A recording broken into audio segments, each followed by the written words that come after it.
اعوذ باللہ من الشیطان الرجیم بسم اللہ الرحمن الرحیم۔ سورہ زخرف کی 2 آیتیں پڑھ رہا ہوں، آیت نمبر 11، آیت نمبر 12۔ والذی نزل من السماء ماء بقدر فأنشرنا به بلدة میتا كذلك تخرجون۔ اسی نے آسمان سے ایک اندازے کے مطابق پانی نازل فرمایا، پس ہم نے اس سے مردہ شہر کو زندہ کر دیا، اسی طرح تم نکالے جاؤ گے۔ والذی خلق الازواج كلها وجعل لكم من الفلك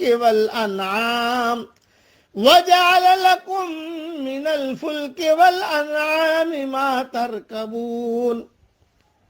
جس نے تمام چیزوں کے جوڑے بنائے اور تمہارے لیے کشتیاں بنائی اور چوپائے جانور پیدا کیے جن پر تم سوار ہوتے ہو۔ اس کی مختصر تشریح ہے اور اہم تشریح انشاءاللہ ریاض التفسیر میں دیکھ لیجئے گا۔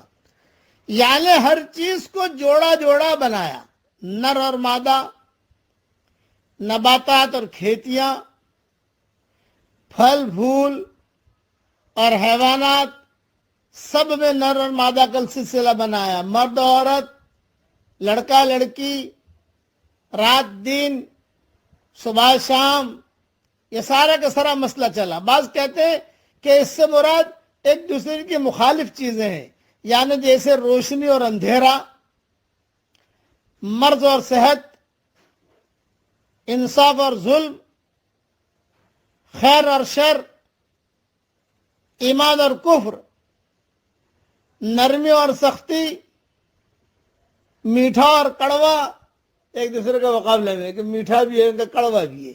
یہ اس اللہ کی قدرت ہے۔ بعض کہتے ہیں کہ ازواج اور اصناف کے معنی میں ہے، یعنی تمام انواع اور اقسام کا خالق اللہ ہی ہے۔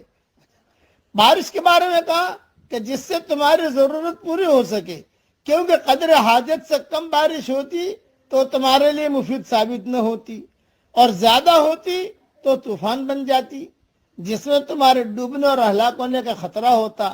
جس طرح بارش سے مردہ زمین شاداب ہو جاتی ہے، اسی طرح قیامت والے دن تمہیں بھی زندہ کر کے قبروں سے نکال لیا جائے گا۔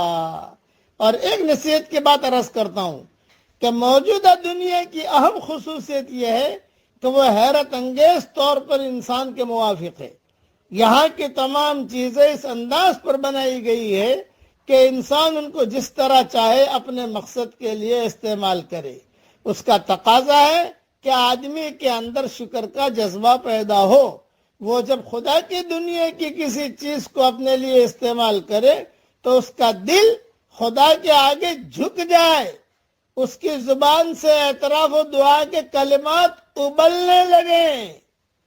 ہماری زبان سے دعا اور اعتراف اور شکر کے کلمات ابلنے لگے کہ واہ میرے اللہ، واہ تو نے کتنا بڑا نظام بنایا، اتنا بڑا چمن اللہ تعالیٰ نے دنیا میں آباد کیا ہمارے اور آپ کے لیے۔